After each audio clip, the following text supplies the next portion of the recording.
Mesdames, Messieurs, bonsoir. Bienvenue à une nouvelle édition de notre programme direct. Aujourd'hui, nous allons passer en revue quelques nouvelles qui ont marqué ces dernières 24 heures. Également, nous aurions un débat principal. Aujourd'hui, nous allons nous pencher sur le dossier économique en Égypte. Nous allons parler de la zone du canal de Suez et comment il existe actuellement des méga-projets et une zone franche qui aide l'Égypte à réaliser son plan ambitieux de réforme économique. Commençons tout de suite par nos nouvelles avec cette nouvelle du président Abdel Fattah el-Sisi qui a tenu ce matin une réunion avec le Premier ministre Dr Mostafa Madbouli ainsi que les ministres du groupe économique et le gouverneur de la Banque centrale.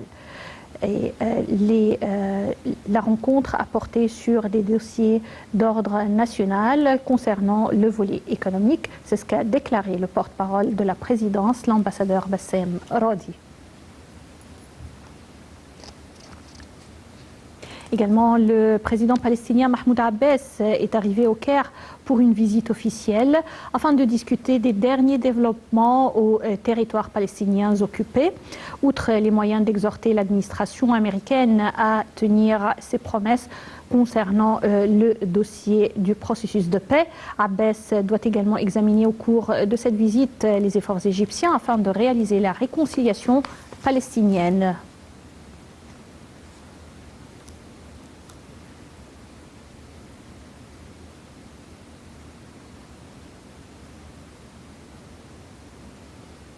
Le Premier ministre, Dr Mostafa Madbouli, a assisté aujourd'hui à la signature d'un document prévoyant l'élaboration ou la mise en œuvre et également l'approvisionnement et la maintenance durant 15 ans de la première ligne du réseau de trains électriques à grande vitesse, le TGV. Et cette ligne reliera la mer Rouge à la Méditerranéenne et également passera par le Grand Caire.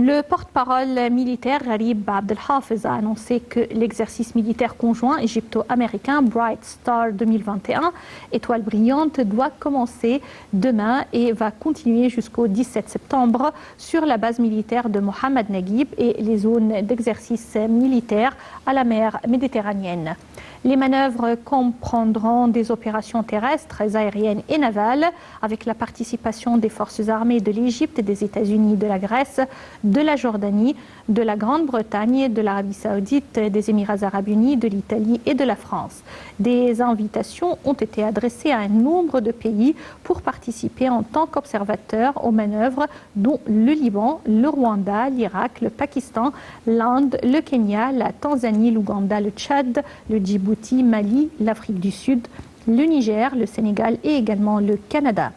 L'exercice militaire étoile brillante vise à échanger les expertises et à développer les tactiques et les capacités des forces participantes à la lutte contre le terrorisme. En marge des exercices, un symposium sera également organisé pour les hauts commandants afin d'échanger les points de vue sur les questions stratégiques internationales ainsi que les moyens de venir à bout du terrorisme. L'exercice militaire étoile brillante s'inscrit dans le cadre du plan des manœuvres conjointes exécutées par les forces armées égyptiennes avec les divers pays amis et frères pour renforcer les relations militaires à la lumière des circonstances que traverse la région. L'exercice Bright Star reflète la profondeur de la coopération stratégique entre les forces armées égyptiennes et américaines, un partenariat équitable.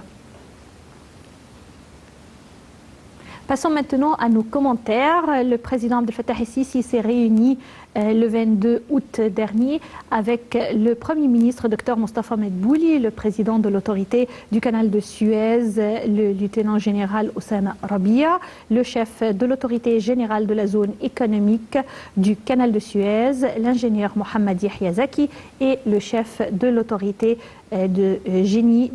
militaire, l'ingénieur Mohamed Yahya Zaki. Le porte-parole de la présidence a déclaré que la réunion a porté sur le suivi des performances et des activités de l'autorité du canal, ainsi que des projets de la zone économique et des efforts communs entre les autorités qui se trouvent sur les projets concernant le développement de l'axe économique du canal. Le point avec Sarah Maghrabi et ce commentaire.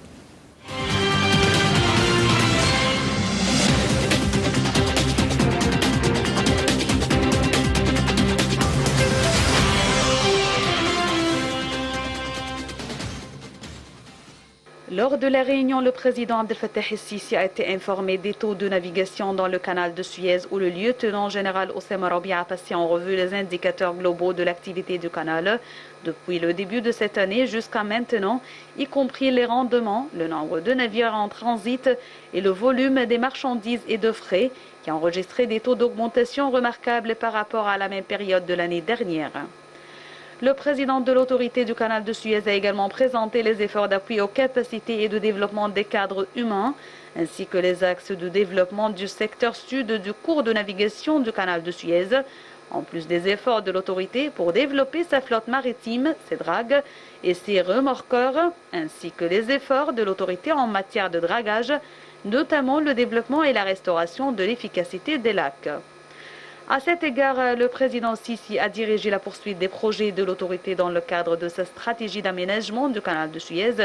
de son cours de navigation et de l'ensemble de ses aménagements afin de renforcer la compétitivité et la position unique du canal au niveau du commerce mondial. Le porte-parole a ajouté que l'ingénieur Mohamed Yahya Zaki a présenté la situation financière et les données détaillées des futurs investissements prévus à mettre en œuvre dans la zone économique du canal de Suez. Le président de l'autorité générale de la zone économique du canal de Suez a également présenté les efforts visant à accroître le mouvement des exportations égyptiennes à l'étranger à travers une série de nouveaux ports. Dans ce contexte, le président Sisi a exigé que les objectifs stratégiques de la zone économique du canal de Suez doivent porter sur la maximisation des opportunités d'investissement, l'installation de la technologie et la possession d'une capacité industrielle, en mettant l'accent sur les délais de la mise en œuvre urgents pour la création de zones industrielles, ainsi que de donner une grande importance à la localisation de l'industrie automobile électrique en Égypte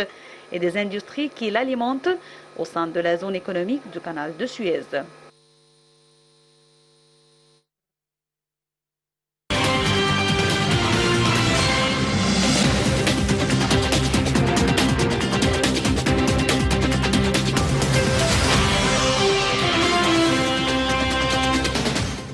Également, le chef de la zone économique du canal de Suez, Yahya Zaki, a passé en revue les développements du climat d'investissement dans la zone économique et c'est lors d'un entretien avec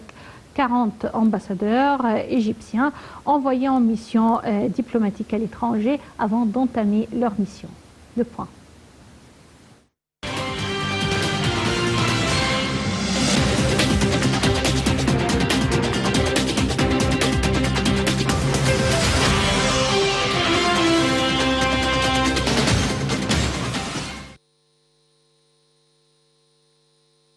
Le canal de Suez a rapporté 5,84 milliards de dollars en 2020-2021, les revenus annuels les plus importants de l'histoire de cette voie cruciale pour le commerce maritime mondial situé dans l'est de l'Égypte, malgré son blocage en mars dernier.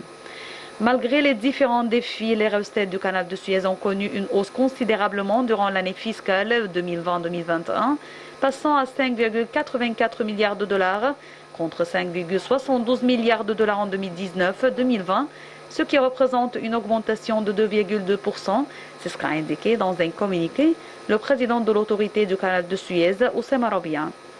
Ce dernier explique ce succès par la politique commerciale et les mesures d'incitation comme une réduction des droits de passage mise en place par la SCA pour contrebalancer le ralentissement de l'activité dû à la pandémie de coronavirus. Durant les 6 premiers mois de 2021, la circulation maritime a été plus dense sur cette voie qui a vu passer 9 763 navires, soit 2,3% de plus que sur la même période en 2020, précise l'établissement public dans un communiqué. L'annonce de ce record intervient moins d'une semaine après que le porte-conteneurs géant Ever Given, qui avait bloqué cette route en mars, occasionnant une importante perturbation du commerce maritime mondial, a repris sa route après 100 jours d'immobilisation. Le navire géant avait encastré sa proue dans la rive est du passage le 23 mars, bloquant complètement la circulation pendant 6 jours. L'Ever Given avait ensuite été mobilisé dans le Grand Lac Amer, au centre du canal, par les autorités égyptiennes qui ont réclamé une indemnisation aux propriétaires du navire. Initialement, le Caire avait demandé 916 millions de dollars avant de baisser le montant à 600 puis 550 millions de dollars. D'après la SCA, l'Égypte a perdu de 12 à 15 millions de dollars par jour de fermeture et un de ses employés est décédé pendant le renflouage du navire. Situé entre la mer Rouge et la mer Méditerranée, le canal de Suez voit passer environ 10% du commerce maritime mondial et représente une source précieuse de devises pour le Caire. Près de 19 000 navires ont emprunté cette route en 2020, selon la SCA, soit une moyenne de 51,5 navires par jour.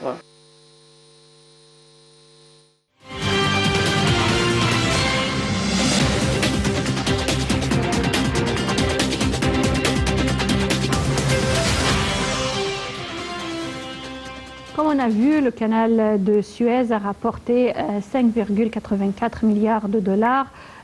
et cela en 2020-2021. Et ce sont les revenus annuels les plus importants de son histoire, malgré un blocage qui a eu lieu le 23 mars avec l'incident de Evergreen. Et ce sont des points qui ont été évoqués lors de la rencontre entre le chef de la zone économique du canal de Suez, Yahya Zaki, et 40 ambassadeurs égyptiens qui vont entamer leur mission à l'étranger.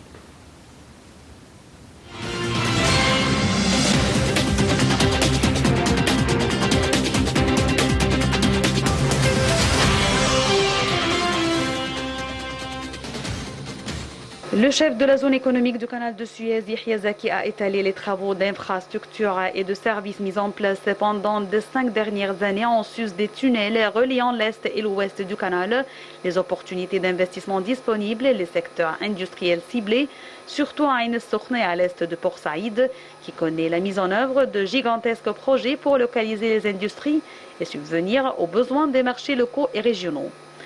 L'entrevue s'inscrit dans le cadre des efforts déployés par les missions diplomatiques égyptiennes à l'étranger pour faire la promotion des projets nationaux en cours d'exécution dans le but d'attirer davantage d'investissements étrangers.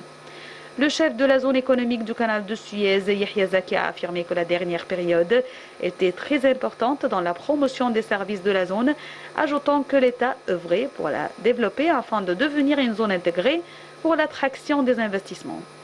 Il a fait état du développement de l'infrastructure et les autres services, dont les stations de dessalement, de traitement des eaux usées, les centrales d'électricité, ce qui a aidé à développer nombre de nouveaux projets, avec en tête le complexe des pétrochimies à Ain Sokhna, dont la première pierre a été posée samedi dernier. M. Zaki a de même souligné le projet de la société TEDA, un des projets pionniers dans la zone économique, voire une pierre angulaire dans la zone industrielle à Ain Sokhna, ajoutant qu'il avait positivement impacté le PNB et la création d'emplois, tout en mettant en exergue la zone polonaise, à propos de laquelle un mémorandum d'entente sera signé pour entamer les travaux d'exécution.